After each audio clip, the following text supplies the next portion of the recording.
قبرستان جانے کے کچھ آداب آپ کی خدمت میں عرض کرتا ہوں۔ قبرستان جانا سنت رسول ہے۔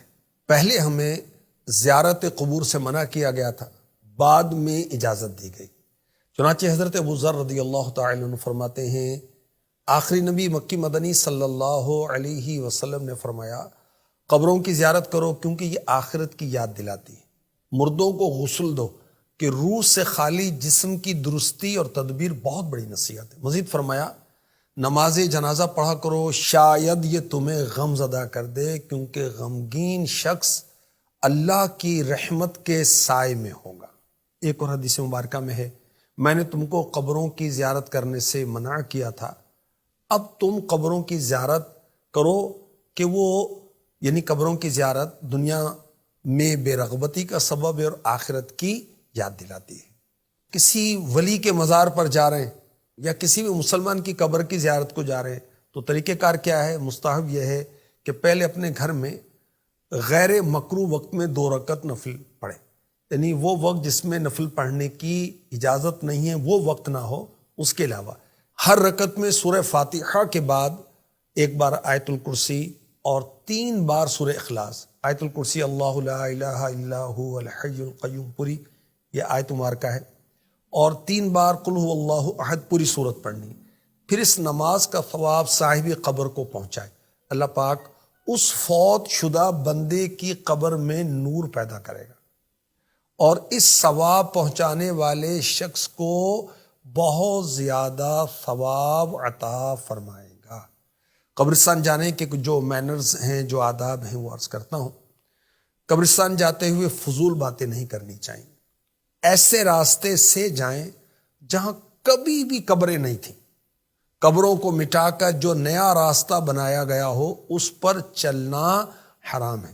مزارات پر قبریں توڑ پھوڑ کر فرش بنا دیا جاتا ہے، اب ایسے فرش پر بیٹھنا، چلنا، لیٹنا، کھڑا ہونا، تلاوت کرنا، ذکر اذکار کرنے کے لیے بیٹھنا حرام۔ دور سے ہی فاتحہ خوانی کر لیجیے۔ یاد رکھیں کہ جب ہم کسی مسلمان کی قبر پر یا ولی اللہ کے مزار پر حاضری دیں تو پاؤں کی طرف سے آئیں اور چہرے کے سامنے کھڑے ہو جائیں تاکہ انہیں دیکھنے میں مشقت نہ ہو۔ اچھا، قبلے کو ہماری پیٹھ ہوگی اور چہرہ قبر والوں کی طرف ہوگا۔ پھر کیا کہنا ہے؟ سلام کرنا ہے، السلام علیکم یا اہل القبور یغفر اللہ لنا ولکم وانتم سلفنا ونحن بالآخر۔ اے قبر والو، تم پر سلام ہو، اللہ پاک ہماری تمہاری مغفرت فرمائے، تم ہم سے پہلے آ گئے اور ہم تمہارے بعد میں آنے والے ہیں۔ قبر پر اگربتی نہیں لگانی چاہیے۔ اچھا، اگر لگانی ہے کہ جو لوگ زائرین آ رہے ہیں، قبر والے کو فائدہ نہیں ہوگا، جو زائرین ہیں ان کو خوشبو پہنچانے کی نیت ہے تو قبر سے ہٹ کر لگائیں۔ اچھا، قبر پر چراغ جلائے جاتے ہیں، موم بتی جلائی جاتی ہے، دیکھیں قبر والے کو اس کا نہیں فائدہ ہونا، جو آنے والے ہیں ان کے لیے روشنی ہوگی، ان کو راستہ نظر آئے گا تو یہ اچھی بات ہے، مگر خالی زمین پر موم بتی لگائیں، قبر کے اوپر نہیں رکھنا چاہیے۔ اچھا، اصال ثواب کا سلسلہ بھی کرتے رہنا چاہیے۔ ہمارے آخری نبی، پیارے نبی، سونے سونے اچھے اچھے نبی صلی اللہ علیہ وسلم نے فرمایا، جو شخص قبرستان میں داخل ہوا پھر اس نے سورہ فاتحہ، سورہ اخلاص، سورہ تکاثر پڑھی، پھر یہ دعا مانگی، یا اللہ پاک میں نے جو کچھ قرآن پڑھا اس کا ثواب اس قبرستان کے مومن مردوں اور مومن عورتوں کو عطا فرما، تو وہ تمام ایمان والے مرد و عورت قیامت کے دن اس ایصال ثواب کرنے والے کے سفارشی ہوں گے۔ سبحان اللہ۔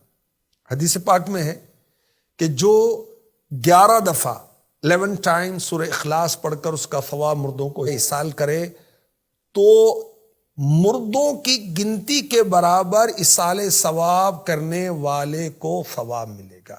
اچھا، قبرستان جا کر ایک اور وہ دعا ہے جو پڑھیں تو اس کی بڑی زبردست فضیلت ہے، وہ میں آپ کو پڑھ کر سناتا ہوں، فضیلت بھی بتاتا ہوں، ترجمہ بھی بتاتا ہوں۔ اللہم رب الاجساد البالیۃ والعظام الناخرۃ التي خرجت من الدنیا وهي بك مؤمنۃ ادخل علیہا روحا من عندک وسلاما منی۔ اے اللہ پاک، اے گل جانے والے جسموں اور بوسیدہ ہڈیوں کے رب، جو دنیا سے ایمان کی حالت میں رخصت ہوئے، ان پر اپنی رحمت اور میرا سلام پہنچا دے۔ اب کیا ہوگا؟ حدیث پاک میں ہے کہ آدم علیہ السلام سے لے کر اس وقت تک جب یہ دعا کی جا رہی ہے، پڑھی جا رہی ہے، جتنے ایمان والے فوت ہوئے سب اس دعا پڑھنے والے کے لیے بخشش کی دعا کریں گے۔ سبحان اللہ۔ قبرستان کب تک جانا چاہیے؟ جو بھی برکت والی راتیں ہیں اس میں قبرستان جانا چاہیے۔ جیسے شب برات پر لوگوں کا معمول ہوتا ہے، اسی طرح برکت والے دن ہیں۔ چھوٹی عید کا دن ہے، عید الفطر، عید الاضحیٰ یعنی بقر عید، عاشوراء 10 محرم اور ذوالحجہ کے ابتدائی 10 دن۔ اچھا، قبروں کی زیارت کے لیے 4 دن بہتر بتائے گئے: پیر، جمعرات، جمعہ، ہفتہ۔ اور افضل وقت جو بتایا گیا، اعلیٰ حضرت نے جو لکھا، جمعے کے دن فجر کی نماز کے وقت زیارت قبور کا افضل ٹائم ہے۔ اور یہ بھی یاد رکھیے، رات کو اکیلا قبرستان نہیں جانا چاہیے۔ اللہ پاک رحمت فرمائے، دین سیکھنے والا بنائے، دین سکھانے والا بنائے، عمل کرنے والا بنائے، عمل کی دعوت دینے والا بنائے، آمین۔